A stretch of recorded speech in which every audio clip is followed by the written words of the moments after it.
Let's turn to 2 Kings chapter 16. And in the 17th year of Pekah, the son of Remaliah, Ahaz, the son of Jotham, king of Judah, began to reign.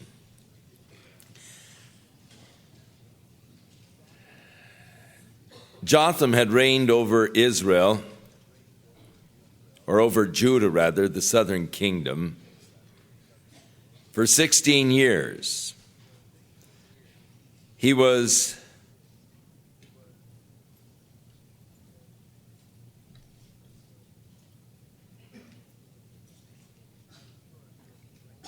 had a short-lived reign, but it was at the beginning of Jotham's reign that Isaiah the prophet began his ministry as a prophet to Judah. And so during the reign of Ahaz, Isaiah was active as a prophet to the southern kingdom of Judah. Isaiah declares, in the year that King Uzziah died, which is the Azariah of our text, I saw the Lord high and lifted up, and his train did fill the temple. And there, beholding the glory of the Lord, he realized his own sinfulness. Seeing God, he saw himself, which is always the case.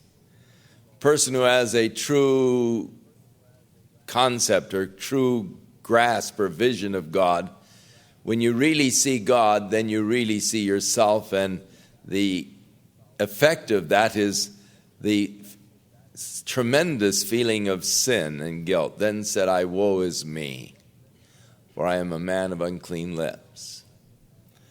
Now, during the reign of Ahaz, there are a couple of chapters 6 and 7 of Isaiah, are prophecies that he made during the reign of the king of Ahaz. Ahaz was a wicked king. Up to this point in the history of Judah, he is the most wicked king that they had. He will be exceeded soon in his wickedness by Manasseh. But up to this point, there's been none worse than Ahaz. He begins really the introduction of Baal worship in Judah and the worship of Molech, the downward trend. And Hezekiah evened it off and undid some of the evils of his father. However, after the death of Hezekiah, his son Manasseh began the real plunge to the bottom for the southern tribe of Judah. So Ahaz, a very wicked king. We have more about him in 2 Chronicles. But he began his reign when Pekah was the king over the northern kingdom of Israel.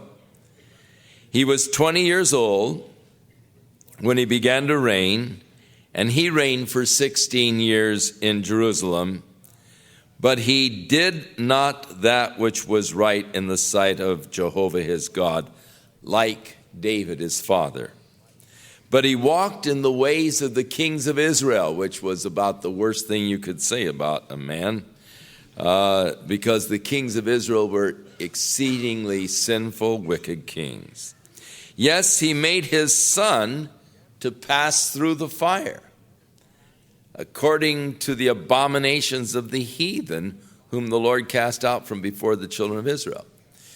Now, we made mention this morning of this pagan practice in the ancient world of the sacrifice of your children unto your gods, and both in the worship of Baal and in the worship of Molech, they both involved the sacrifice of children.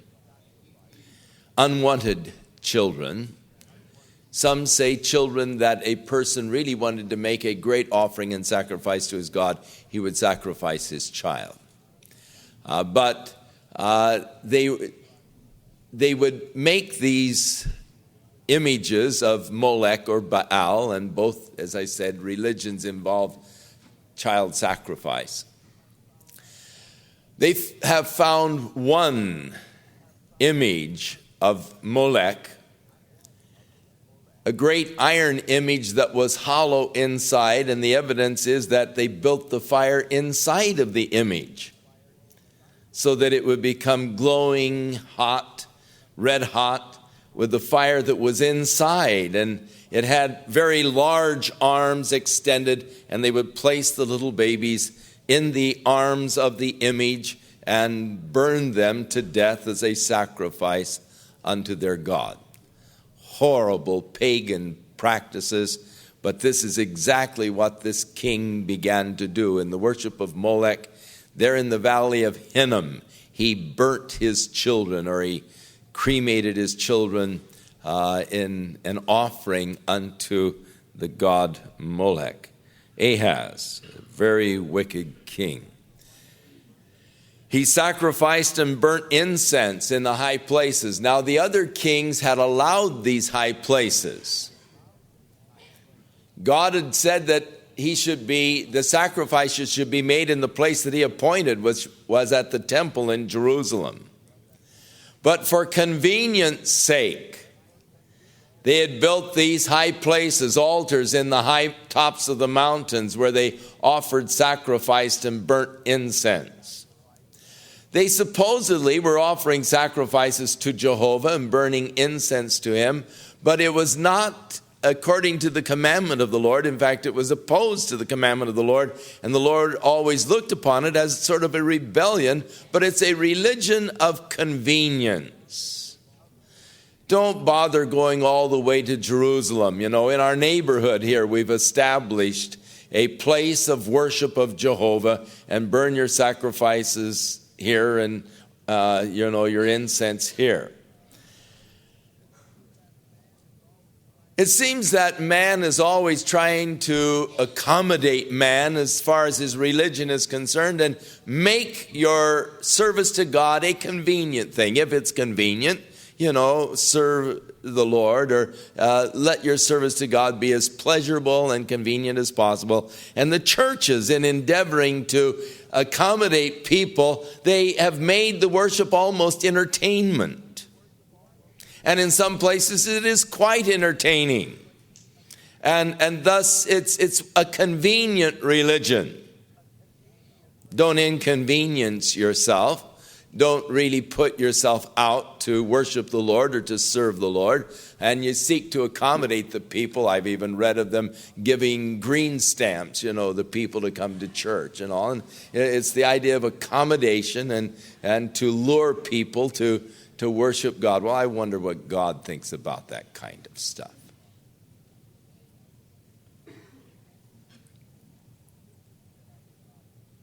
David said, I will not offer anything to God that cost me nothing. A gift is always measured by the sacrifice that it took to give it. When Jesus watched them casting their money into the treasury, the wealthy people coming by and putting in their large gifts, sounding trumpets and calling all kinds of attention, and with great ostentation dropping their gifts into the treasury as everybody went ooh and ah. And Jesus and his disciples watched as a little lady came up, a little widow woman, and dropped 2 mites into the box there and hurried off. 2 mites, about 1/4 cent. And Jesus turned to his disciples and he said, did you see that little woman? She gave more than all of the rest of them. Because all of the rest of them were giving out of their abundance, or the Greek word would better be translated superfluity. Didn't cost them anything. But she gave out of her substance because that's all she has. And so God measures the gift in a different standard than man. We look at the amount, God looks at the cost, the sacrifice that was involved.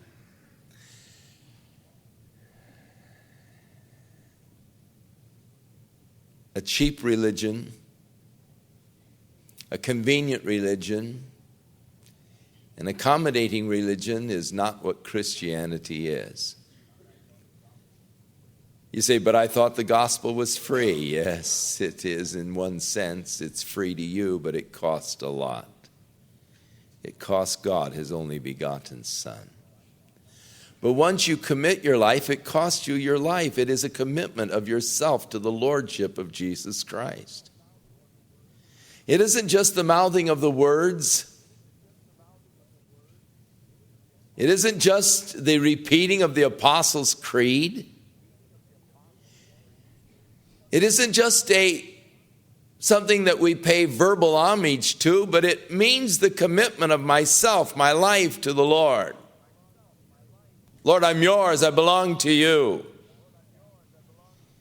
The sacrifice and the giving of myself. And so the children of Israel, this fellow went along. He sacrificed and burned his incense in these high places, which you remember all of the other kings, though they reformed, it says, but they did not remove the high places. It seemed like they just sort of, they knew they were there, but they didn't bother to get rid of them. This king actually participated in sacrificing and burning incense in these high places, on the hills and under every green tree. Then Rezin, the king of Syria, and Pekah, that is the king of Judah, or Israel, the northern kingdom, they came up to Jerusalem to war, and they besieged Ahaz, but they could not overcome him. However, we do read that in Chronicles that they actually killed 100,000 of his troops, and they took some 240,000 captives. Though they could not take the city itself, they did destroy very effectively the armies of Pekah. And at that time, Rezin, the king of Syria, recovered Elath to Syria. Now, the previous king had taken Elath back which is down in the area of Edom, and the Syrians attacked down in that southern part, whereas Pekah was attacking Judah itself. And the Syrians came to Elath and dwelt there unto this day. So Ahaz sent messengers to Tiglath-Pileser, the king of Assyria, saying, I am thy servant and thy son. Come up and save me out of the hand of the king of Syria and out of the hand of king of Israel, which rise up against me. And Ahaz took the silver and the gold that was found in the house of the Lord and in the treasures of the king's house, and he sent it as a present to the king of Assyria. So he made himself a vassal to the king of Assyria. He's calling upon him for help to deliver him from this confederacy of the Syrians and the Israelites, the northern kingdom. Now, Isaiah gave to Ahaz the word of the Lord, telling him to trust in the Lord and the Lord would deliver him. And at this point, Isaiah was saying, if you'll just turn your life over to God, turn this issue over to God, God will deliver you out of it. God will save you. And Ahaz did not listen, but instead turned to the arm of flesh, asking for the king of Assyria to attack Damascus and attack Samaria so that these kings would have to withdraw from their attack against him. And in doing that, he subjected himself unto the king of Assyria. I am your son and your servant. The word servant there is slave. Now, isn't it interesting that he's willing to submit himself totally to this pagan king and yet not willing to submit himself unto God? Isaiah is saying, submit yourself unto the Lord, and the Lord will help you, and the Lord will deliver you. And that is when Isaiah said, ask of the Lord and he will give you a sign. God's going to deliver you if you'll just turn yourself over to him. Ask the Lord, he'll even give you a sign. And he said, I'm not going to ask for any sign. And so Isaiah said, all right, the Lord will give you a sign. And there is the beautiful prophecy concerning a virgin.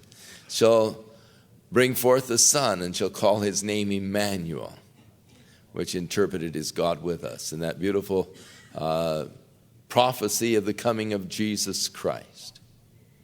But the king, refusing to submit himself to the authority of God, submits himself to the king of Assyria, becomes a vassal of the king of Assyria.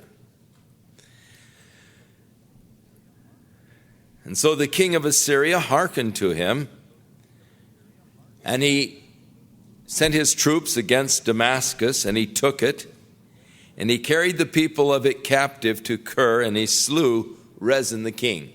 Now, it is interesting that all of this particular history is all recorded in the Assyrian history, which we have discovered many of the Assyrian records and the inscriptions of the kings at this time coincide completely with this biblical account.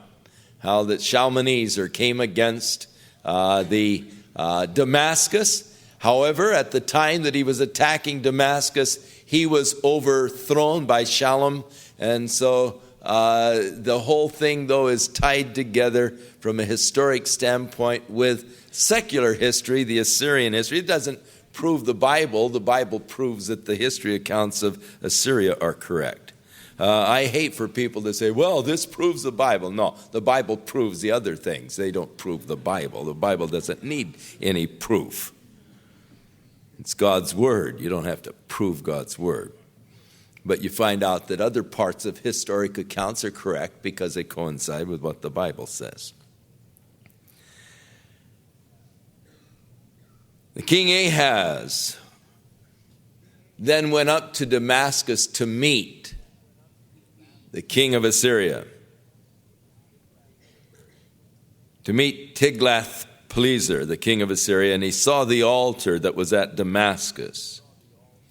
And King Ahaz sent to Urijah, who was the high priest, a drawing of this altar. He went up and he saw the altar of the Assyrians, the Assyrian king. And this was a customary thing. When the kings would go to war, they'd take their altars with them because they were relying upon their gods and to deliver them and to give them victory. This was something that really it even goes to the modern day. When our men go to war, we pray to God that God will give us victory over the enemies, and we trust in God to help us in the battles and all. And this was common in those days. They would trust in their gods. The Romans' god of war was Janus, and whenever the Roman troops were out in combat, the gates of the temple of Janus were open, and the people would go in and pray to Janus, the god of war, that he would give success to the Roman legions as they were battling against the enemies. And so the kings would carry their altars with them into the areas of battle. And here Tiglath-Pileser had brought his altar, and when Ahaz saw this altar, it fascinated him. And so, and perhaps thinking, well, he must have a powerful God because his God delivered Syria into his hands, and so he must be serving a pretty powerful God. And thus he ordered Urijah the priest to make an altar that was similar to it. He drew it out. He drew out the designs and all, and he sent it down to Urijah, and he says, I want you to make me an altar like this. And Urijah the priest built an altar according to all that King Ahaz had sent from Damascus. So the Urijah the priest made it against King Ahaz, who came from Damascus. And when the king was come from Damascus, the king saw the altar, and he approached the altar, and he offered a sacrifice upon it. And he burnt his burnt offering and his meal offering, and poured out his drink offering, and sprinkled the blood of his peace offerings upon the altar. We've covered, as we were going through Leviticus, these various types of offerings. The burnt offering was that of consecration.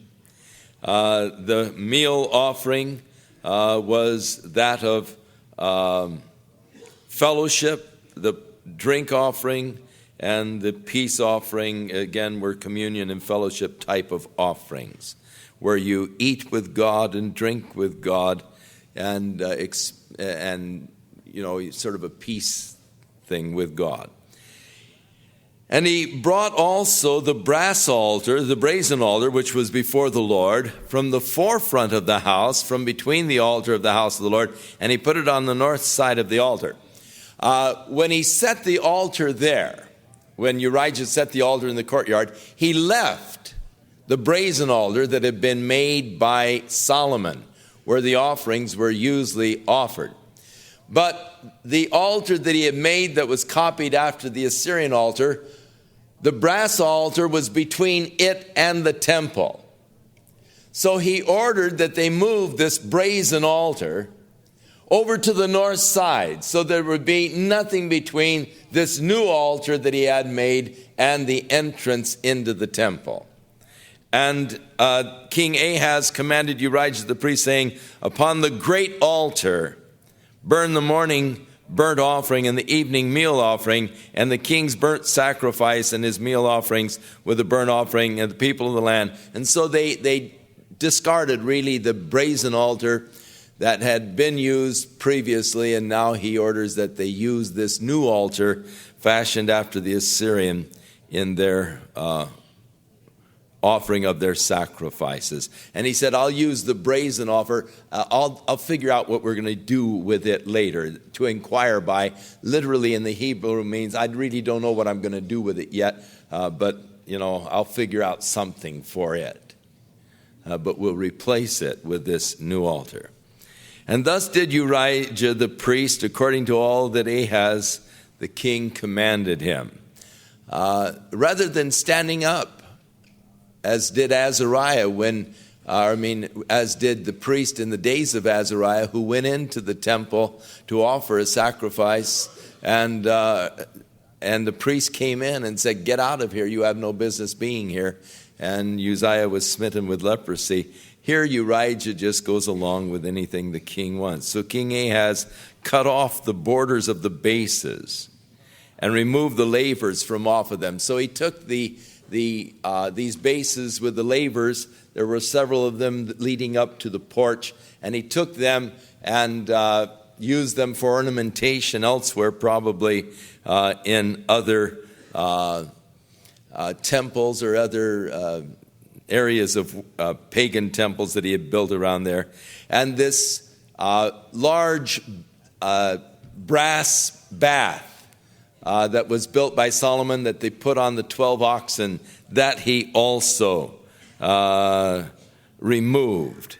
And so the covert for the Sabbath that they had built in the house, and the king's entry without, turned he from the house of the Lord for the king of Assyria. So he remodeled the thing in order that they might accommodate the king of Assyria. Now the rest of the acts of Ahaz, which he did, and there are more and they are worse, and they are written in the book of Chronicles of the kings of Judah. So we'll come to Ahaz again as we get into 2 Chronicles.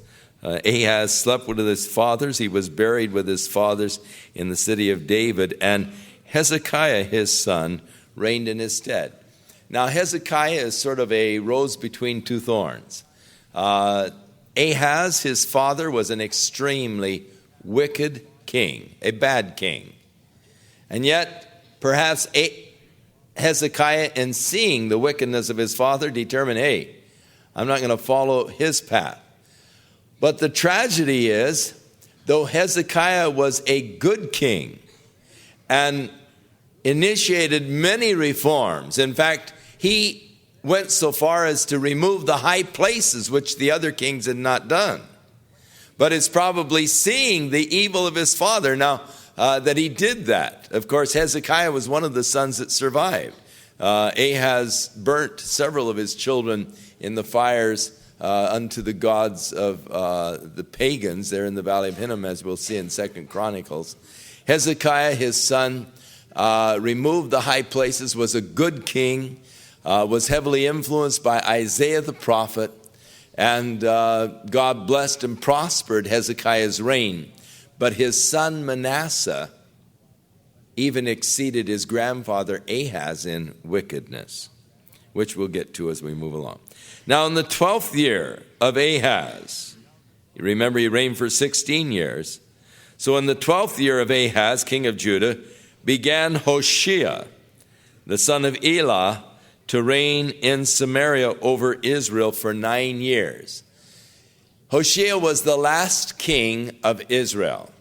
It was during his reign that Shalmaneser came and attacked Samaria. Tiglath-Pileser took Damascus, but now Shalmaneser became the king of Assyria, and he attacked Samaria during the time of the reign of Hoshea, the last king. He reigned for 9 years. He did that which was evil in the sight of the Lord, but not as the kings of Israel that were before him. In other words, he wasn't as bad as some of his predecessors. But against him came Shalmaneser, the king of Assyria, and Hoshea became his servant and gave him presents. And the king of Assyria found a conspiracy by Hoshea.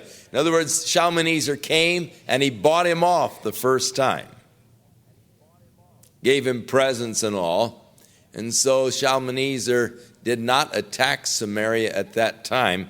However, he learned that Hoshea had sent down to the king of Egypt to send the troops from Egypt to fortify and to strengthen him against another attack from Shalmaneser. So when Shalmaneser found out that he had sent these messengers to So, the king of Egypt, and brought no present to the king of Assyria, he did not pay the tribute that he was supposed to pay, as he had done year by year. Therefore the king of Assyria shut him up and bound him in prison. And the king of Assyria came up throughout all the land and went up to Samaria and besieged it for 3 years. In the 9th year of Hoshea, the king of Assyria took Samaria. Now notice it didn't say that Shalmaneser took it, but the king of Assyria. Actually what happened is that Shalom rebelled, and we get this from the Assyrian history. Shalom declared himself king in Assyria, and so he overthrew Shalmaneser, and he was the one that actually took Samaria, though the siege began under Shalmaneser, a 3-year siege, and it was finally taken by Shalom. And he carried Israel away to Assyria and placed them in Helah and in Habor by the river of Gozan and in the city of the Medes. And so you get the end of the northern kingdom. A kingdom that began during the reign of Rehoboam, the grandson of David. It lasted for about 250 years. The first king was Jeroboam. He immediately apostatized. Upon establishing the kingdom, he built the altars with the golden calves in Dan and in Bethel, and he commanded the people to worship there at those altars, and the golden calves, he said, were the gods that brought them out of Egypt. And each of the succeeding kings of the northern kingdom, and there wasn't a long dynasty, the longest was that of Jehu, 4 generations. Unlike the southern kingdom where God had promised David that there would be one of his descendants sitting upon the throne, the southern kingdom was always ruled by a descendant of David, with the exception of that short period of Athaliah, who was a daughter-in-law to one of the descendants, or who was a wife of one of the descendants. So that the northern kingdom is now gone. And so the chronicler here establishes the reasons for which God allowed this northern kingdom to be destroyed. For so it was, verse 7, that the children of Israel had sinned against Jehovah their God. The word sin means miss the mark. They had turned aside. And you know, there is indication that when he made the golden calves and the altars in Dan and in Bethel, that he meant for them to represent Jehovah. These are representations of the gods that brought you out of Egypt. The God they knew that brought them out of Egypt was Jehovah. So these were representations of God. However, that in itself was forbidden in the law. You are not to make any graven image or any idol of anything, any likeness of anything that is in heaven, which these golden calves were supposed to be a likeness of Jehovah. And it was really borrowed from the Egyptians who worshiped the calf. Remember when Aaron brought the children of Israel in the wilderness, Moses was up on the mountain getting the law, and he came down, and Aaron had made this golden calf, and the people were dancing nude around the thing. You say, well, it still represented Jehovah. It's just a slight departure. Just, it's not quite right, but, it's close. 1 degree variance, if you continue to follow it, you can miss your mark by a long way. If you took off sailing for Hawaii and your compass was 1 degree off, that's not much, just a slight divergence, you'd never hit Hawaii. You'd end up somewhere out in the Pacific. 1 degree off, the further you follow that 1 degree off direction, the further you get from the mark. The longer you go, the 1 degree off, it leads you further and further away. So there's a lot of doctrines, there are a lot of practices of the church that, they're close to truth. They're just a slight aberration here, not just a little bit off. Surely we can tolerate a little diversion here. Make allowance for a little error. No, you can't. You want to be right on the mark. Because the further you follow that error, the further you get from the truth. You see, if you take a slight digression from the truth, take, for instance, the doctrine that is known as the Jesus-only doctrine. Now, we worship Jesus. We believe that Jesus is the Son of God. Well, how can he be the Son of God if he is God the Father too? If there's only one, that is Jesus. He is the Father, the Son, and the Spirit. How can he be the Son of himself? Well, and then you have to start explaining that. And when you get to when he's on the cross saying, my God, why hast thou forsaken me? Then they say, well, you see, somehow he set his divinity aside before he went to the cross. And he wasn't really God when he died on the cross. He had set that divinity aside. And you have to explain this Jesus-only thing. And as you get down the road explaining it, man, you're getting further and further and further away from the truth. And rather really exalting Jesus as they declare they're doing, they then make him something less when he died for your sins. And so you have to be careful of any diverting from the truth. Because you follow that line, and the further you follow it, the further you're going to get away from the truth as you're trying to rationalize it and justify it and so forth with the other scriptures and with the arguments that come up against it. You're getting way out. Now here,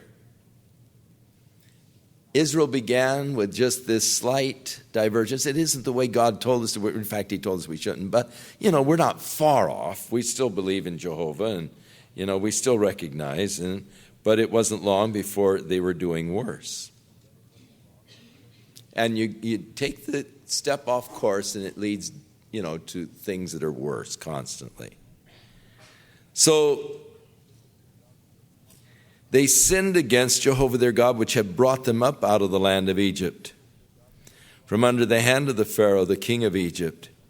And they began to worship other gods. The word fear, as we are told to fear the Lord, is the word to reverence or to worship. And they began to worship other gods. And they walked in the statutes of the heathen, whom the Lord had cast out from before the children of Israel, and of the kings of Israel, which they had made. Now, as we were going through the book of Joshua, we felt that God was rather severe when he ordered Joshua not to make any league or covenant with the people that were in the land. When God told Joshua to utterly destroy everyone, don't leave any survivors. When God sent Saul down against Amalek and said, utterly destroy everything, even the animals, we felt that God was a little severe. But you see, God was using them as his instrument to bring his judgment against these people for the vileness of their practices. Somehow we feel that God should not judge so sternly and severely iniquity and sin. But God does judge and will judge extremely severely. And God oftentimes uses human instruments as his means of judgment. And when Israel was coming into the land, it wasn't that God was just giving the land to them out of his beneficence, but he was also judging the inhabitants of the land who had become so perverted and so totally vile that the earth could not stand them any longer. They were into such horrible, perverted practices, the sacrifice of their children and all, that they would have ultimately destroyed themselves. You can take a look at population, and we talk about zero population growth. You want to maintain the level of the population. So, of course, the abortionists, are advocating this zero population kind of a growth. And it's a sociological thing that a lot of the sociologists are saying the only cure for the world is, we got to come to a zero population growth. Well, what if you drop below the zero? Which, of course, lesbianism and homosexuality, which is growing, will bring you to a below zero population growth. Well, you're going to ultimately wipe out the population then, because you've got to have some growth if you're going to continue to survive as a species upon the planet. And when you drop below the zero population growth level, then you're on the way out. And by practices, man can bring himself, by the practice of abortion and homosexuality and lesbianism, the growth of those things, and the practice of abortion, you can bring yourself to below the zero population growth, and thus you're on the way of extinction. So you're ultimately, by these horrible, vile practices, going to destroy yourself. And Satan's whole ploy is the destruction of man. The enemy has come to rob, to kill, to destroy. And thus there are always in the satanic kind of worship, or the satanic kind of following, the things that will bring you to destruction, bring mankind to destruction. So God seeks to eliminate from your life those things that are destructive, those things that will destroy. God seeks to protect. Jesus said, I've come that you might have life, and that more abundantly. And that's God's purpose for you. Whereas in contrast, the enemy has come to rob, to kill, and to destroy. So as Satan is seeking to destroy man, he gets him into those practices that will bring destruction. And it is much like a mad dog who is doomed to die because it has rabies. And you don't just allow that little dog to run around the school grounds biting all the little children, saying, oh, I can't stand to put to death a little puppy like that. It's a cute little dog. But it's got rabies. It's foaming at the mouth. And it's going around biting all those little children. And those children bitten by the mad dog, unless they get the pasture treatments, are going to die. Oh, but I just can't stand the thought. It's so cruel to put a little dog like that to death. Well, you take it home.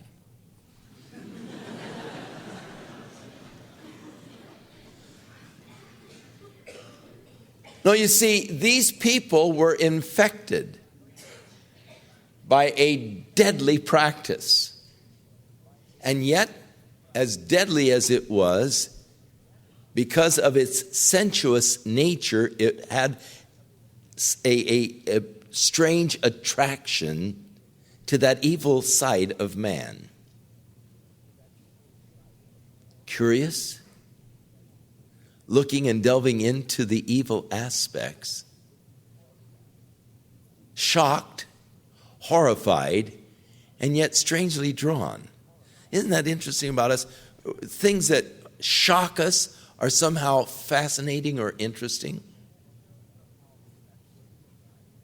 And there are some people that recognize the psychology and the human makeup, like this guy who smokes the cigar on TV and claims to be a minister. He gets the biggest, fattest, ugliest cigars he can find because he knows it's a shocking thing. And you sit there and you watch him in disbelief. I can't believe this weirdo. And the only reason why you watch him is because it shocks you so much. I can't believe I'm seeing what I'm seeing. This has got to be unreal, you know. And the whole idea of the guy is just to shock the pins right out from under you. That's the attraction of him. And there is that strange fascination with things that are so totally evil. Many people find that fascination with evil satisfied in going to the X-rated movies. That's the fascination there. It's horrible. I would never think of doing that, you know. But you can watch with a strange fascination all kinds of atrocities, horrible things, people's brains exploding or splattered and all, you know. And, you know, you're shocked, but, you know, you're glued. You're drawn.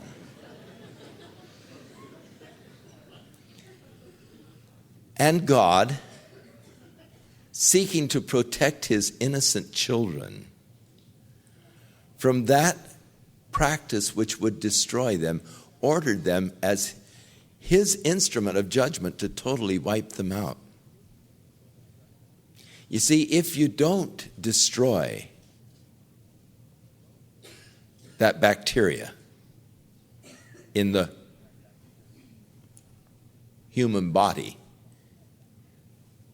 in the body politic, that bacteria will infect the whole body, and the whole body will ultimately be destroyed. And that is what happened. Not obeying God in bringing total judgment against the land and the people in the land, they began to follow the pagan practices. They began to do those very things, those ugly, horrible things that were done by the inhabitants of the land of Canaan before them. The very things that perpetrated the judgment of God against them. The very things that caused God to destroy them and to wipe them out were now being done by his own children who have been affected and infected by this same evil. And thus again, the disobedience to God in the little thing brings on the greater problem. And ultimately brought the destruction of the nation of Israel. It's now wiped out. And this is the reason. They walked in the statutes of the heathen whom the Lord had cast out from before the children of Israel. And the children of Israel did secretly those things which were not right against Jehovah their God. Began these secret practices. And they built them high places in all of their cities. And even from the little places where they would meet in the towers out in the fields, where the watchmen would watch the fields, to the fenced cities or the walled cities. In all of these places, they had these places of worship for the pagan practices, and they set up images. And this Asherim, and as we said before, this Asherim was the goddess of sex. It was the Ashtoreth of the Babylonians and the Aphrodite of the Greeks, and the Venus of the Romans, the goddess of sex, the goddess of love, and sexual pleasures. And the Asherim, the goddess of sex, was worshipped with all types of horrible, lewd, lascivious sexual rites which could not even be mentioned in mixed company. But you read some of the rites, the sexual rites accompanying the worship of Asherim, and you realize how horribly deplorable, how unspeakably evil the inventive mind of man can be when it's turned in the wrong direction. And on every high hill and under every green tree, this kind of sexual immorality, this kind of sexual looseness, this kind of perverted sex will always bring on all kinds of venereal diseases. It's just a part of the whole human makeup. And there's the transmitting of these deadly diseases which God sought to protect. It's interesting to me that the scientists today, much to their chagrin, are saying the only real safe sex now is between married couples who are devoted completely to each other. As though it's a shame. Some kind of a tragedy has befallen us, you know. I say, yay, God, go for it, you know. Teach them a lesson. That's what God said. That's what God has declared. That's where God said you should enjoy that relationship within the confines of commitment in love to each other for life. And thus the byproducts of that love, the children that are born, are desired, are the greatest thing that God can give. They're wanted. But where you have sex without commitment, sex without love, sex for sex's sake, where the woman is nothing but a sex symbol, something by which you can gratify your lust. Then sex becomes empty and meaningless, and the children that might be born are a tragic mistake, and they're an inconvenience, and you want to get rid of them. So the worship of Asherim always was followed by the worship of Molech and Baal, where they offered the children as human sacrifices. It was a way of getting rid of the unwanted babies by offering them as a sacrifice to your God. The Supreme Court, first of all, opened the doors to pornography, the worship of Asherim. In opening the doors to the pornography, where women were reduced again to a sex object, and the woman's body was exposed in order that men's passions might be inflamed, and there's some kind of lust that becomes satisfied as you see women without character and without minds exposing their bodies in provocative ways for the bucks that they get. And the court's opening the door and saying it's perfectly permissible. It's another form of art. And removing the laws that had been there for our protection. Having inflamed the passions and then having declared the freedom of sexual activity. That as long as you're a consenting adult, anything goes. Do what you want. Removing the restrictions of sexual activity that had once been laws. It results in a lot of unwanted pregnancies. So when you've got an unwanted pregnancy, you've got a child that's not wanted. What do? Well, you've got to now take down more barriers. Let's worship Molech. Let's sacrifice the children.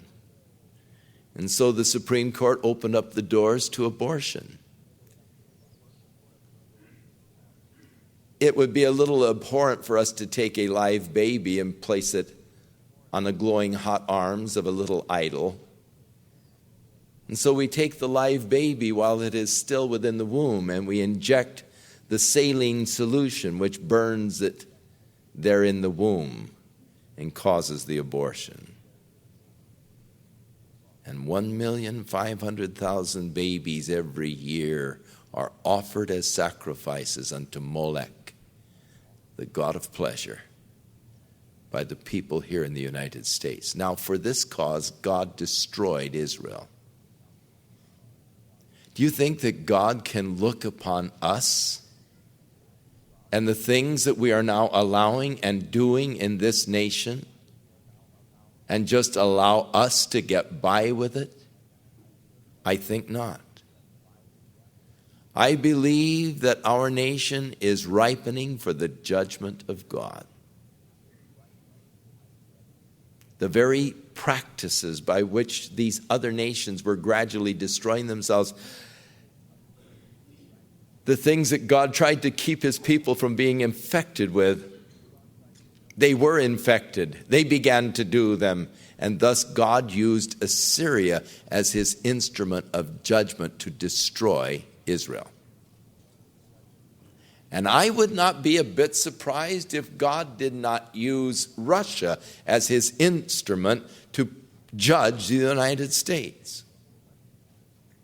You say, oh, but they're worse than we are. They don't even believe in God. That's what Habakkuk said when God said he was going to use the Babylonians to destroy Israel, or to destroy Judah, the southern kingdom. Habakkuk said, that's not fair. They're worse than we are. God says, yeah, but they're not my people. They'll be my instruments of judgment. You can't just mock God, the laws of God. You can't scoff at God. If you want to turn your back and turn away from God, you're going to have to pay the price. You can't escape it. It's serious business. So they burnt incense in all of these high places. Verse 11, they did as the heathen whom the Lord had carried away from before them. And they wrought the wicked things to provoke Jehovah to anger. And they served idols, whereof Jehovah had said to them, you shall not do this thing. God had made a covenant. They broke the covenant. God said, you shall have no other gods before me. You're not to make any idols, images, graven images, any likenesses of things in heaven or on the earth to bow down to them and to worship them. And yet Jehovah testified against Israel and against Judah by all of the prophets. It wasn't that God just says, okay, that's it, cut them off. For 240 years, God dealt with them. For 240 years, God stretched out his arms. For 240 years, God said, don't do that. You're going to destroy yourself. But they turned their backs upon God and upon his prophets and upon the seers. And they who said to them, turn from your evil ways. Keep the commandments of the Lord and his statutes according to your law, which I commanded your fathers when I sent to you by my servants, the prophets. God sent the prophets with his warning, with his word, to return to God, to turn away from their evil ways, to keep the commandments of God, and notwithstanding, they would not hear. But they hardened their necks, like the neck of their fathers that did not believe in Jehovah their God. They just hardened themselves to God, to the word of God, to the prophets of God. In Proverbs, we read in the 29th chapter, he that hardeneth his neck shall suddenly be destroyed, and that without remedy. Harden your heart to God. Harden your neck to God. Become stiff and rigid in your attitude towards God. I'm going to do what I want to do, and stiffen your neck. God will move with severity and with finality. And they rejected his statutes, the covenant that he had made with them, and his testimonies. He had warned them about these things. Go back and read again Deuteronomy 32. His testimonies which he testified against them. He warned them of these very things. And they followed after the emptiness or the vanity, and they became vain, which is always the result of following vanity, following emptiness. You're just going to become empty.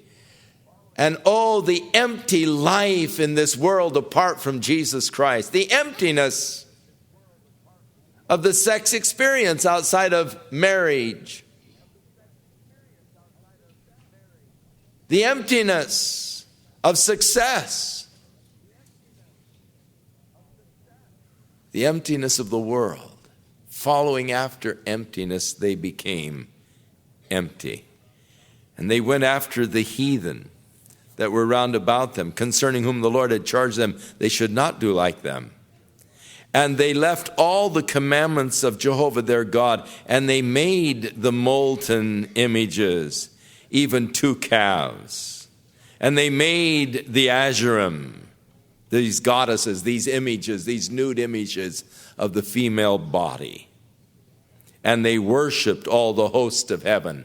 They began to follow after astrology, the casting of the horoscopes, and the following after the seeking guidance and all from the influence of the stars and all upon their lives. They worshiped the host of heaven, and they served Baal, the god of the intellect.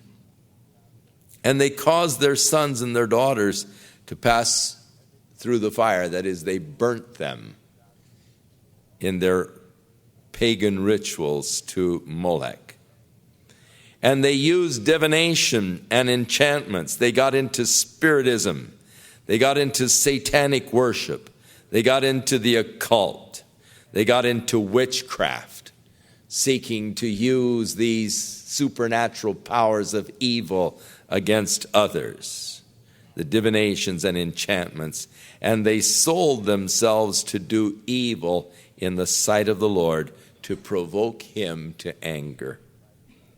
Therefore is always that concluding, because of this, therefore, Jehovah was very angry with Israel, and he removed them out of his sight. And there was none left but the southern tribe of Judah only. The nation of Israel was removed, carried away as captives to Assyria. Gone. So it'll be easier for us because we don't have to follow Israel anymore through the text and keep the king straight. But it's tragic history for a nation that had such potential and possibility to end up destroyed. Also, Judah kept not the commandments of Jehovah their God, but they walked in the statutes of Israel. And unfortunately, the same thing that brought the destruction on Israel now was infecting Judah. Ahaz, the king, is doing evil in the sight of the Lord, leading Judah in the same path. And the Lord rejected all the seed of Israel. He afflicted them and delivered them into the hand of the spoilers until he had cast them out of his sight. For he tore Israel from the house of David, and they made Jeroboam the son of Nebat their king. And Jeroboam drove Israel from following the Lord and made them sin a great sin. For the children of Israel walked in all the sins of Jeroboam, which he did, and they departed not from them, until the Lord removed Israel out of his sight, as he had said by all of his servants the prophets. So was Israel carried away out of their own land to Assyria unto this day. Gone out. Now the king of Assyria brought men from Babylon, and from Cutha, and from Ava, and from Hamath, and from Sepharvaim, and he placed them in the cities of Samaria instead of the children of Israel. And they possessed Samaria and dwelt in the cities thereof. In the Assyrian records again of Shallum during his reign, it said they brought 22,242 out of Samaria and placed them in this particular city of Assyria. But they repopulated the area with people from other territories, and that was the practice of the Assyrians. In order to demoralize people completely, to keep them from rebelling, they would move whole segments of the population to other areas. And then they would bring people from other areas and plant them here. So you're in a strange place. It would be like if Russia, say, conquered the western part of the world and wanted to keep us from rebelling. Take and plant several hundred of you over in Jakarta, and some of you in Peking. And I mean, you're too small to do anything. You're outnumbered. You're in a different culture, and you're so culturally confused that there is no thought of rebelling. And thus was the practice of Assyria, to totally subjugate the people, moving the population so that you're in an unfamiliar area and you have to learn how to make a living here. You have to learn the practices to just survive here. And you're so busy just surviving, you don't have it in your mind to let's get together and let's rebel. It's just a matter now of survival. But at the beginning of these other nations dwelling here, these people that came to dwell in Samaria that were brought by the Assyrians, they didn't reverence Jehovah. They didn't worship Jehovah. They feared not Jehovah. Therefore, Jehovah sent lions among them, which slew some of them. They weren't familiar with the area, and they weren't used to lions, and the lions began to attack them and began to kill them. Therefore, they spoke to the king of Assyria, saying, the nations which you have removed and placed in the cities of Samaria don't know the manner of the God of the land. And therefore he has sent lions among them, and behold, they're killing them because they don't know the manner of the God of the land. In other words, man, we don't know how to survive here. We don't know, what the God is like, and he's sent these lions. And so the king of Assyria commanded, saying, carry thither one of the priests whom you brought from there, and let them go and dwell there, and let them teach the manner of the God of the land. Then one of the priests whom they had carried away from Samaria came and dwelt in Bethel, and he taught them how that they should also worship the Lord, or Jehovah, how they should fear, reverence Jehovah. Howbeit, every nation made the gods of their own, and they put them in their houses and on the high places which the Samaritans had made, and every nation in their cities wherein they dwelt. And the men of Babylon made Succoth-Benoth, and the men of Cuth made Nergal, and the men of Hamath made Ashima, and the Avites made Nibhaz and Tartak, and the Sepharvites burnt their children in the fire to Adramelech and Anamelech, the gods of the Sepharvaim. And here's an interesting paradox. So they feared Jehovah, but they made unto themselves of the lowest of them priests of the high places, which sacrificed for them in the houses of the high places. They feared Jehovah and served their own gods. Isn't that an interesting paradox? So we learn about Jehovah, that he's there, and we reverence him, we give him his place, but we really serve our other gods. I wonder how many people are like that today. They reverence Jesus.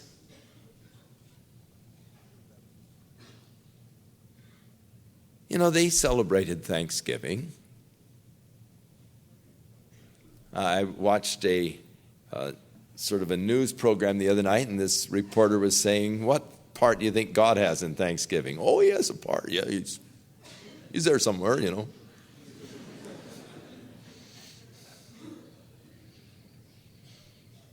Feared Jehovah, but they served their own gods. The real God was pleasure or possessions.